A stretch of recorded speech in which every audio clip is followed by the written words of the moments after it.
5 piores traições em tempo de guerra. Durante a guerra, em quem você pode confiar é uma das coisas mais essenciais e importantes, seja no campo de batalha ou na sala de guerra. A traição dessa confiança pode ter consequências catastróficas que se estendem muito além de ressentimentos pessoais, impactando toda a trajetória da guerra e da história humana. Ao longo de milhares de anos, houve momentos na guerra em que as pessoas tomaram decisões que só podem ser vistas como uma profunda traição aos seus camaradas e ao seu país. O ataque a Mers el-Kebir. Tudo começou logo após Dunkirk. É 1940. O exército francês sofreu pesadas perdas. Até 7 de junho, os alemães estavam a menos de 112,6 quilômetros de Paris. As chances dos franceses negociarem com o eixo pareciam cada vez mais prováveis. Os demais aliados, especialmente os britânicos, tinham um grande problema com isso. A frota francesa era uma das maiores marinhas do mundo e uma força contra as potências do eixo. O que aconteceria se caísse diretamente nas mãos dos alemães que aguardavam? Não apenas a perda de tal frota seria um grande golpe, mas entregá-la ao outro lado poderia significar um desastre. Na Grã-Bretanha, já se discutia como agir caso a França deixasse a guerra. O almirante Darlan da frota francesa tentou amenizar essas preocupações, afirmando que nunca entregaria a frota, e as ordens para afundá-la seriam dadas se não houvesse alternativa. Na Grã-Bretanha, o gabinete de guerra decidiu que só permitiria à França assinar um armistício se ela fosse transferida para os portos britânicos antes das negociações. Isso deixaria o norte da África francesa aberto à retaliação, e o primeiro-ministro Reinhard não estava disposto a arriscar. Os dois países continuaram a ir e vir. Reinhard renunciou após outra proposta britânica ser rejeitada por seu gabinete. O almirante francês Darlan estava convicto de que a Grã-Bretanha não sobreviveria ao avanço alemão e que ele não criou uma frota para oferecê-la aos britânicos. Porém, uma mensagem foi enviada aos britânicos reafirmando a promessa de jamais deixar a frota cair em mãos alemãs. Infelizmente, Churchill estava inclinado a não acreditar em suas palavras, então a Grã-Bretanha discutiu outra opção. Eles afundam a frota francesa eles mesmos. Enquanto isso, Hitler reconheceu que os franceses não incluiriam a frota no armistício e propôs que os navios permanecessem em portos controlados pelo eixo, fora do esforço de guerra. O armistício foi assinado em 22 de junho de 1940. Foi então que a Grã-Bretanha começou a discutir a realidade da Operação Catapulta.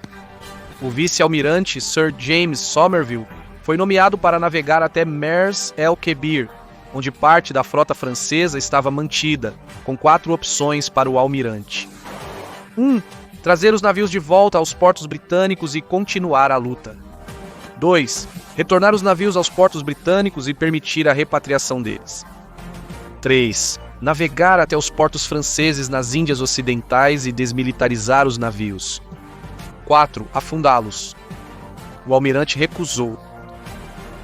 Com grande pesar e não pequena consciência da traição que estavam demonstrando, o vice-almirante britânico Somerville deu a ordem para abrir fogo contra os franceses às 5h54 da tarde no dia 3 de julho. Tornou-se a primeira instância dos dois países atirando um no outro desde a Batalha de Waterloo. Simultaneamente, mais de 200 navios de guerra e auxiliares navais franceses foram apreendidos nos portos britânicos. Após 15 minutos, Somerville ordenou a parada. Ele disse aos franceses que precisava ver o navio afundando ou não teria escolha a não ser reabrir fogo. Um navio de guerra escapou durante a operação, um erro tático de Somerville que levou a ataques nos 3 dias seguintes. O resultado dessa traição pelos britânicos foi imediato. Os franceses romperam relações e bombardearam simbolicamente Gibraltar. Os jornais britânicos elogiaram a ação como horrível, mas necessária.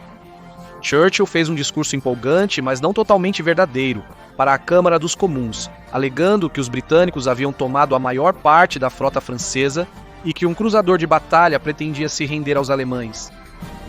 Até 6 de julho de 1297, oficiais franceses estavam desaparecidos ou mortos, e outros 351 feridos. As cartas de Somerville para sua esposa mostravam seu horror em liderar o ataque, chamando-o de maior erro político dos tempos modernos e fervendo de raiva por ter sido escolhido para fazer um trabalho tão ruim. Batalha de Hong Kong. Em 1941, a Grã-Bretanha solicitou ao Canadá o envio de mais 2 batalhões para reforçar Hong Kong.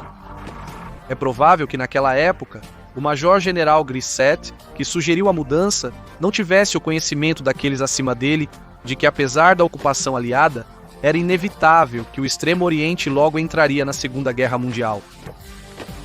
Mas outro homem quase certamente sabia, o chefe do Estado-Maior-Geral canadense, Harry Crerar. Apesar dos contatos britânicos de alto nível que deveriam alertá-lo, ele garantiu ao rei que não havia risco militar. Foi o início de uma ação que levou à traição de algumas das tropas mais vulneráveis do Canadá. Crerar recebeu uma lista de batalhões do brigadeiro J.K. Lawson, divididos em classe A, B e C. Ele recomendou fortemente que Crerar não selecionasse batalhões da classe C. Essas eram tropas que precisavam de treinamento de reciclagem ou tinham treinamento insuficiente e não eram recomendadas para nenhuma operação. Em seu favor, Crerar buscou alternativas.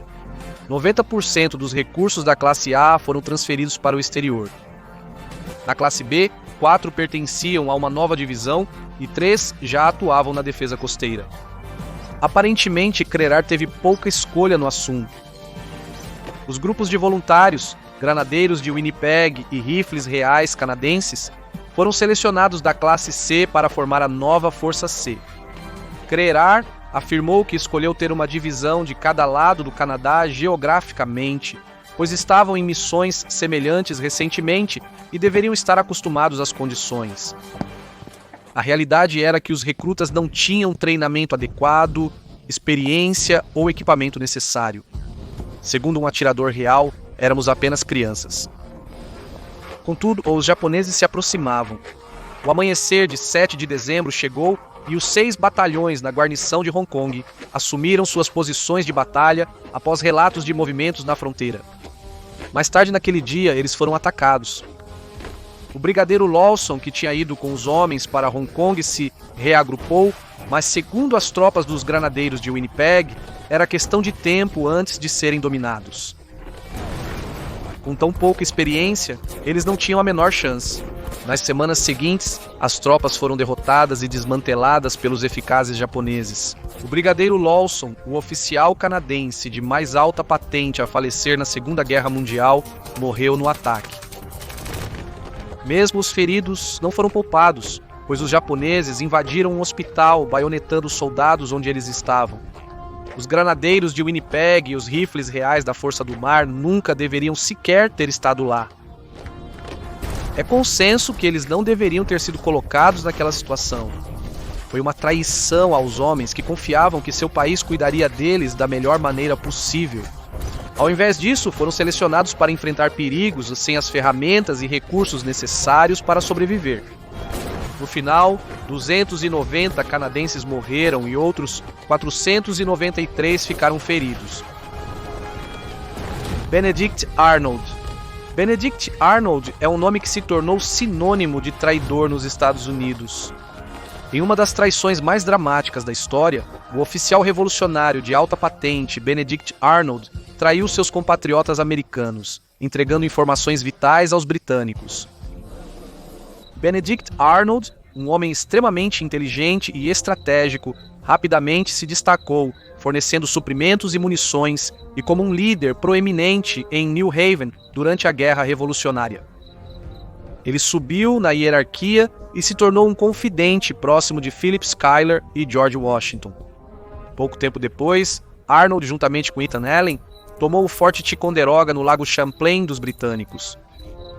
Após seu sucesso, Arnold navegou pelo Lago Champlain, retomando posições até que estivesse totalmente sob controle americano. Em 1775, ele liderou o cerco mal-sucedido à cidade de Quebec, mas seus movimentos táticos inteligentes ainda lhe renderam maior reconhecimento entre os americanos. Promovido a brigadeiro, Arnold parecia destinado a se tornar em breve um dos principais generais do país. No entanto, ele tinha seus inimigos, bem como apoiadores. Aqueles que consideravam seus planos militares como presunçosos não ficaram impressionados quando ele tomou a liderança de Allen na luta em todo o Lago Champlain. Em 1777, Arnold descobriu que havia sido preterido para o cargo de major-general, devido àqueles que trabalhavam contra ele, colocando oficiais sob seu comando como seus superiores. Sentindo-se traído, Arnold tentou renunciar, mas seu amigo, George Washington, se recusou a permitir. Arnold foi gravemente ferido quando uma bala de mosquete atingiu sua perna e seu cavalo caiu sobre ele. Desafiando a orientação médica, Arnold optou por não amputar a perna, ficando com uma lesão permanente. Decepcionado com o tratamento de seus compatriotas americanos, Arnold agora vivia uma vida longe das batalhas, encontrando pessoas que não teria conhecido de outra maneira. Foi aqui que as sementes de sua traição foram plantadas. Como governador militar da Filadélfia, ele estava noivo de Margaret Shippen, filha de um lealista. Se Arnold estava confortável em sua nova vida ou apenas irritado e reagiu de acordo, é um assunto para debate. Mas ele acumulou dívidas extensas por viver extravagantemente além de seus meios e lucrar com suas novas alianças. Quando acusado pelo Conselho Executivo Supremo da Pensilvânia disso, ele escreveu para Washington lembrando-o de tudo que havia feito e de como havia sido recebido ingrato em retorno. Apesar de considerá-lo culpado, Washington apenas o repreendeu levemente, permanecendo leal a Arnold.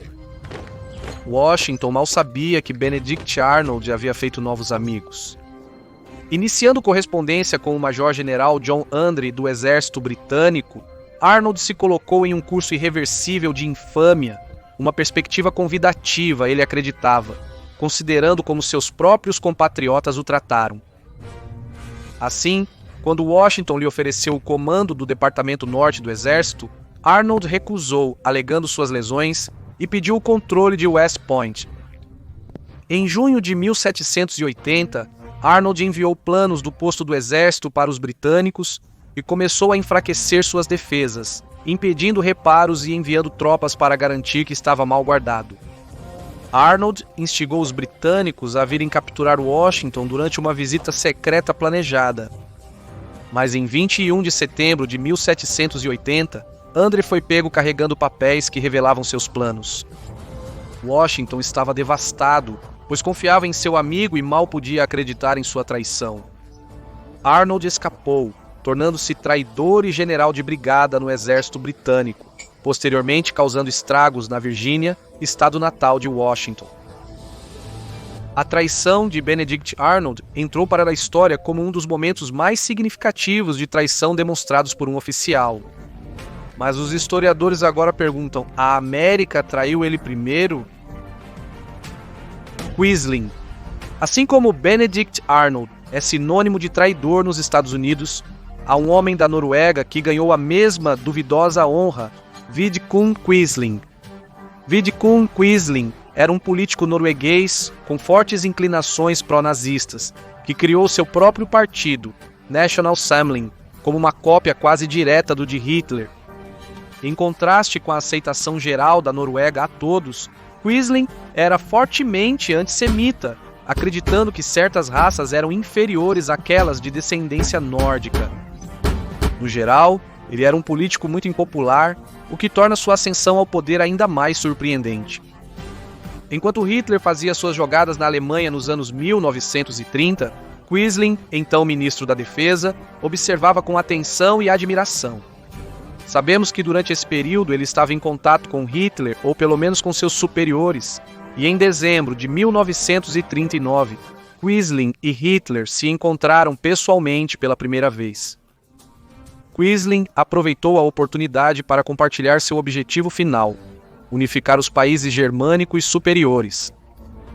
Hitler invadiu a Noruega no dia 9 de abril de 1940, após reuniões com Quisling, que compartilhou informações sobre as disposições militares no país. No entanto, foram as ações posteriores do governo que abriram espaço para Quisling fazer seus próprios movimentos. Mesmo alertado sobre a invasão, o governo respondeu de forma desanimadora. Eles rejeitaram o ultimato da Alemanha e, com a família real, fugiram de Oslo em vez de ficar para manter a administração. Ao fazer isso, declararam Oslo uma cidade aberta, esperando evitar o bombardeio catastrófico visto na capital polonesa, Varsóvia. Embora isso possa ter, de certa forma, salvado a cidade, também a deixou muito aberta para os alemães, que conseguiram facilmente assumir o controle de importantes prédios governamentais em Oslo, em colaboração com Quisling, é claro. Com o apoio de Hitler e sem oposição, Quisling nomeou um novo governo sob sua liderança, anunciando sua decisão ao público norueguês naquele mesmo dia. Para seu infortúnio, Brouwer, o ministro enviado especial do Reich alemão de Hitler na Noruega, não ficou nada impressionado com isso. Com a falha em capturar o rei da Noruega, veio a incapacidade de persuadi-lo a aceitar um governo pró-nazista liderado por Quisling. Brouwer estava na infeliz posição de tentar lidar com a difícil situação política que havia surgido, e não havia amor perdido entre ele e Quisling. O usurpador impopular tentou garantir seu governo, mas devido à falta de apoio de Quisling e à rejeição de seus ministros indicados, sua tentativa de golpe logo desmoronou.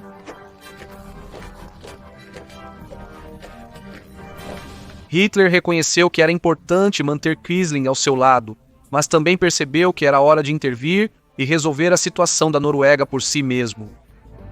Em vez disso, ele nomeou Joseph Turboven como chefe do governo da Noruega, mas insistiu que Quisling ainda deveria ter um papel secundário, permitindo-lhe estar envolvido sem de fato ter poder decisório. Quisling continuou a trabalhar e apoiar descaradamente o lado nazista para o desgosto do povo norueguês. Sob a liderança de Turboven, o Partido Nacional Socialista de Quisling começou a declinar. Em 1942, Hitler perdeu completamente o interesse em se corresponder com o político fracassado, apesar de seu contínuo e forte apoio aos nazistas. Após a guerra, Quisling teve o que merecia. Por sua traição ao seu país, ele foi condenado à morte. O saque de Constantinopla, 1204. O saque de Constantinopla, quase um milênio atrás, ainda é considerado uma das maiores traições da história, cujas ramificações ainda são sentidas e discutidas hoje. Quando o recém-nomeado Papa Inocêncio III convocou a Quarta Cruzada, ele o fez com o objetivo de libertar as terras sagradas das mãos do Islã e absorvê-las para o Império Legítimo. Na realidade, no entanto, a cruzada visava os cristãos ortodoxos gregos do Império Bizantino em uma jogada traiçoeira que traiu sua fé compartilhada. Supostamente, o Papa Inocêncio III não tinha ideia da verdadeira intenção dos cruzados. Os cristãos ortodoxos e ocidentais já estavam em conflito há mais de 2 séculos na época do saque de Constantinopla. Suas visões muito diferentes do cristianismo causaram discórdia e desconfiança entre os dois, com cada um vendo o outro através de lentes xadrez. Então, quando a Quarta Cruzada partiu em 1202, foi com tecnologia naval avançada e um exército de venezianos que tinham suas próprias contas a acertar com aqueles em Constantinopla após expulsões anteriores da cidade. Descobriram que apenas 1/3 do número esperado de cruzados chegou, o que significa que não podiam pagar aos venezianos pela frota e provisões. Em resposta, o líder da cruzada, Doge Henrico Dandolo, fez um movimento que o faria entrar desfavoravelmente para a história, como alguém que colocou as rodas em movimento para um ataque de cristão contra cristão. Sob sua liderança, os cruzados atacaram Zara, uma cidade cristã controlada pela Hungria. Quando informado, o Papa Inocêncio III ficou furioso. Ele anunciou que toda a cruzada estava excomungada e que a igreja não apoiava suas ações traiçoeiras. Embora tenha sido retirado dos membros franceses logo depois, para os venezianos, permaneceu em vigor. A situação só ficou mais complicada quando o príncipe Aleixo Ângelos então se envolveu. Potencial herdeiro do título bizantino, ele persuadiu os cruzados a reinstalá-lo em Constantinopla, algo que alguns se opuseram e deixaram a cruzada em resposta. Em 1203, os cruzados entraram na cidade e obtiveram o título de Aleixo. No entanto, ele não cumpriu sua parte do acordo e sua popularidade entre seu próprio povo diminuiu. Após seu assassinato, os cruzados, ainda acampados fora dos muros da cidade, decidiram atacar Constantinopla novamente. Eles capturaram a cidade em 12 de abril de 1204 e começaram a profaná-la, saqueando, matando e agredindo mulheres por onde passavam. Em 16 de maio de 1204, o primeiro imperador latino de Constantinopla foi instaurado após derrotar os cristãos ortodoxos gregos que controlavam a cidade. Em vez de libertar uma terra santa, eles conseguiram criar um novo posto avançado da Igreja Católica. Essas ações são, em última análise, o que levou ao declínio do cristianismo no Oriente ao longo do próximo milênio, deixando sentimentos de traição e mal-estar entre diferentes denominações cristãs que ainda persistem.